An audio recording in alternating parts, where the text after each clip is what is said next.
Good morning, good evening, good afternoon, wherever you happen to be. Good night. Thanks for coming this morning to, for me, morning meditation, and for Emily in Virginia, morning meditation. Here's a quote for you this morning. We'll talk about it for a little bit, and then I'll give a little meditation instruction. Theologians may quarrel, but the mystics of the world speak the same language.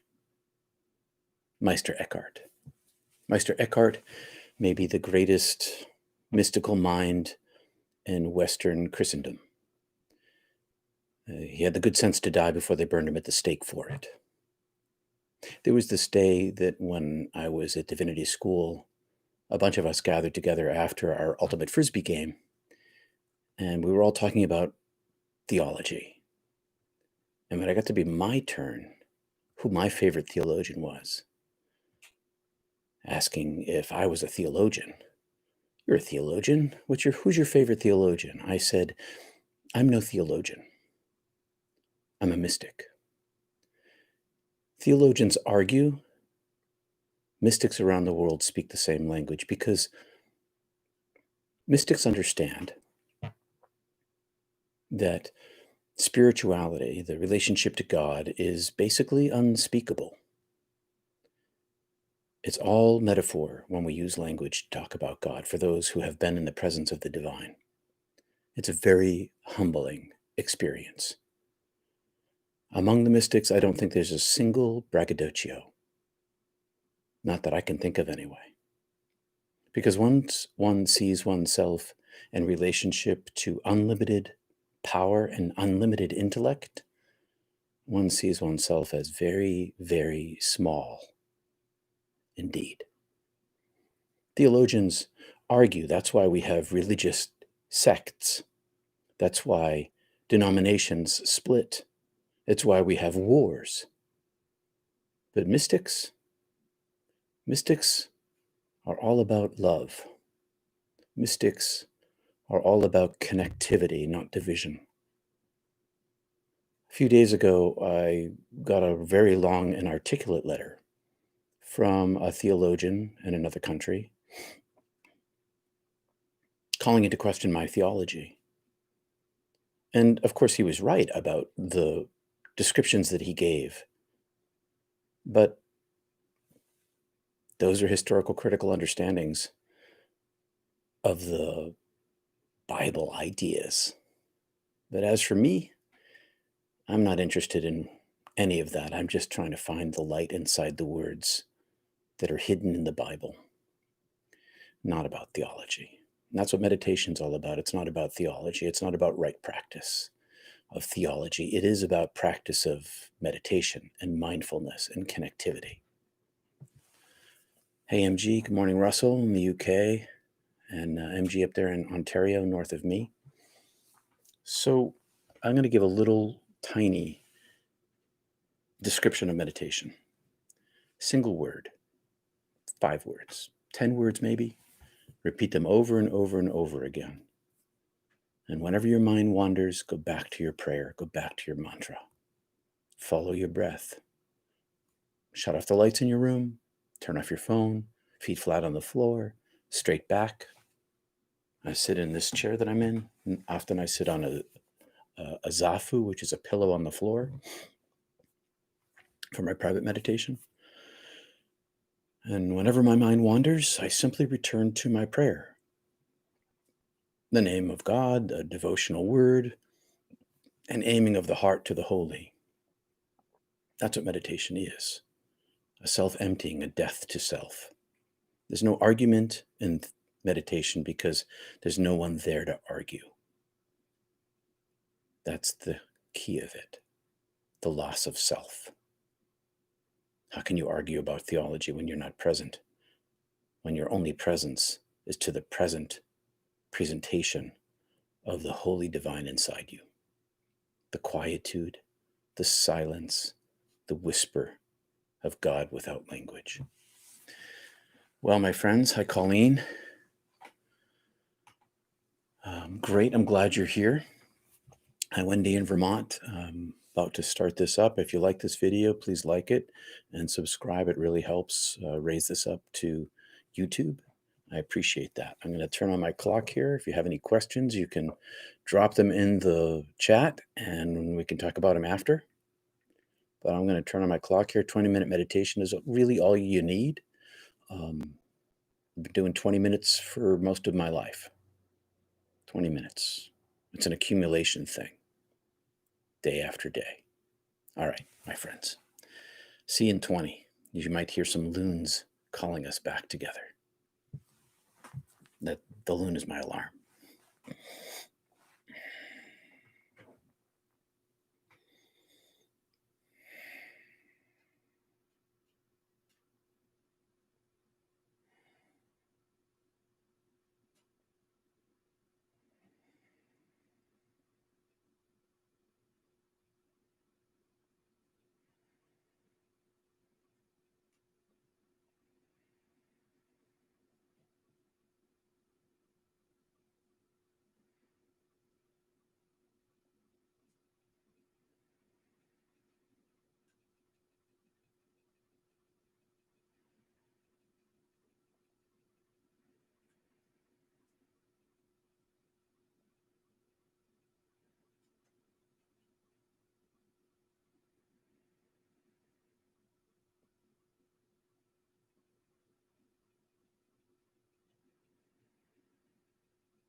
Morning, everyone, again, or evening or afternoon.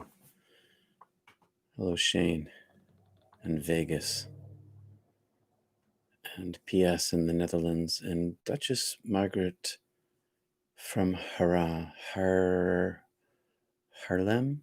not Harlem, and Manhattan. Hey, Stanley, I was meditating. This is a meditation group, and you're very welcome to join in next time. As Jesus once said, where two or more are gathered, or he said, I am there, and the I am is the power behind group meditation. When we gather our spirits, our souls together in meditation, it multiplies the presence of the divine inside us all. Hello, and I hope you like the loons. Good morning, Mystical Heart. Hey, Wanda. Hey, Sheila, good morning, and thank you. Who were those birds singing at the end? Those are the common loon. The common loon is a bird that lives here in northeastern United States and southern Canada and lots of other places too. It's a wild creature. They live on the bay behind my house and up in the mountains on the lakes. And they sing this crazy sound. It's so beautiful to hear it, especially like on a foggy morning and you can't see the bay and all you can hear is the loons calling. It's just so beautiful. Mystical Heart, I'm about to head to work. So needed this meditation. I'm glad you were here and I'm glad it helped. I hope it sets your day up, Mystical Heart. I hope it gives you the tone of the day. And that's one of the benefits of morning meditation is it sets the tone for the day. And it's a cumulative thing. So the more you practice it, the more the tone is set every day. And the more you have that reserve inside yourself for the peace that you can bring to your life and your interactions with other people. Hey, Charles, good morning from the West Coast. Emily, thank you, Emily, for showing up early this morning. Does anyone have any comments or questions they want to ask today before we say fare thee well for the evening or the day or the afternoon or the night, wherever you are? You're welcome, Geneva. I'll wait a moment here and see if anything pops up in the chat. Remember to please like this video. It helps a great deal, and to subscribe as well. And if you want to get the alerts of when I come live for meditation or Not Church, you have to ring the little bell that's next to the subscribe button. Then you'll get the alerts. A question from Shane. In your NDE, did you get insights about your purpose? I did. My purpose is to follow the will of the divine. And the will of the divine for me is to be a messenger, not the messenger, but a messenger. I reoriented my entire life, my graduate degree, my professional life, my interpersonal relationships. Everything is around spreading the presence of love, the presence of peace, the pursuit of the oneness of being. Yes, my purpose. My purpose is to be a mouthpiece. That's my job. But also, more importantly, a heart piece, to cultivate the presence inside myself in order to have some sort of resource to expend in the world. Contemplation and action, those two things in combination. My meditative life is the contemplation aspect of it. My action life has been my life of service. As a pastor, I served churches. I served the people, more importantly than serving the church. I was there to serve the community of people where I lived, everyone, no exclusions, whether you were a member of the congregation or not. But my purpose is to be a spreader of the light of God to the best of my ability. And I'm just one of tens of millions. I think everybody's job is to join in with the connectivity of the divine presence and let that leak into your life. Let's see, MG, I loved hearing the loons. Yeah, they're so beautiful. Someone suggested that I use the loons, and it made me think the Canadians have a loon on. I think it's on one of their coins, or hey, Canadians, it's on one of your bills or your coins, and they call it the loonie, but it's based on the common loon. I think it's the common loon up there. up, down, as neither of those things are true on Earth. It's always across the surface, according to Buckminster Fuller, and I think he was right. Wanda, how do you get out where you can catch a little wind? Hope you get out where you can catch a little wind this invigorating day. Yeah, I'm going to get out for a run today. I'm going to get out for a trail run today. Be out in the wind a little bit and let it breeze through me. Thanks for that wish, Wanda. Concept, good news. Kim, yeah, I try to spread. I try to spread the good news, Kim. That's my job. My professional life and my personal life. They line up.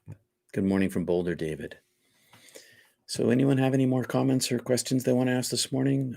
Otherwise, I'd like to keep this to 30 minutes, and we're over that already, which is cool. But that way everybody can go about their day, and it's pretty quick. So I'll wait a moment here, and then I'll say fairly well. I'll see you on Wednesday for morning meditation.